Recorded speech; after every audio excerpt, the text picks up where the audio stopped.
Hours after she was sworn in, the country's new Attorney General takes direct aim at so-called sanctuary jurisdictions, including San Diego County. Good evening and thanks for joining us. I'm Marcella Lee. I'm Carlo Cicchetto. One of Pam Bondi's first official actions as U.S. Attorney General has been to ban federal funds to sanctuary cities and counties which refuse to cooperate with federal immigration enforcement. CBS 8's Richard Allen is here now with more on what this means for San Diegans and the legal challenges that are expected. Richard? And Carlo and Marcella, San Diego County's Board of Supervisors voted in December to make the county a sanctuary county, making it clear that while it would uphold federal immigration laws, it would not use local resources to assist federal immigration activities.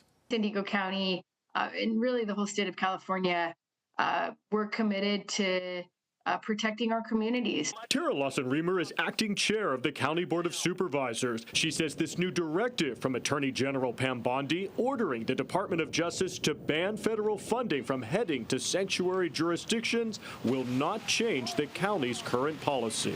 We're not going to be participating in any type of effort around mass deportations.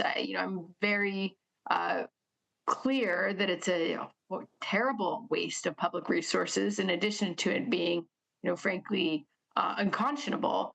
Bondi's directive, issued just hours after she was sworn in, also orders DOJ officials to investigate instances of sanctuary jurisdictions allegedly obstructing law enforcement and, quote, directing they be prosecuted when necessary. What this means, if sanctuary cities up and down the state are denied funds, if we don't have judges step in and have a temporary restraining order, that could block more than $1 billion across the country in funds that have nothing to do with immigration. UC San Diego Political Science professor Thad Kousser points out that President Trump in his first term tried a similar move to withhold federal law enforcement funds from sanctuary jurisdictions, a move that was quickly challenged and ultimately defeated all the way to the U.S. Supreme Court. And so the question here is, will this action, which clearly contravenes current law and current judicial precedent, will the courts make a new decision now that the Supreme Court is more strongly in favor of President Trump? Lawson-Remer says while the county will uphold federal law, it will not bend to this political pressure. The Trump administration, they're trying to intimidate everyone. They're trying to scare people, and it's not going to work here. We're not afraid. And Professor Thad Kousser says he expects this directive by the DOJ will be quickly challenged in court. Back in 2017, San Francisco took the lead in suing President Trump over his order to withhold federal funds from sanctuary cities. That was during his first term.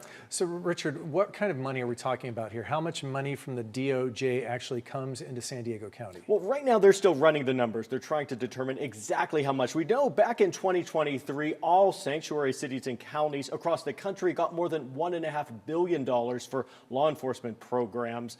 But right now, we're still trying to figure out exactly how much of that is coming here to San Diego County. So, Richard, does the county have any intention at this point to file a lawsuit against the Trump administration over this directive? A lot of lawsuits being filed right now against the administration. Well, that's a good question. I asked Terra Lawson-Remer that. She says step one is to determine the financial impact. We're running the numbers, seeing the financial impact. Then we'll decide whether or not we will challenge this in court here at the county level. But she expects, and Thad Kousser also agreed, that most likely in the interim, another jurisdiction will probably step in and file a lawsuit. So we saw back in 2017, San Francisco filed a lawsuit. We may see that again. I expect we'll see some pretty quick legal action on this. So many executive orders, so many lawsuits. Exactly. Thanks, Richard. Thank you.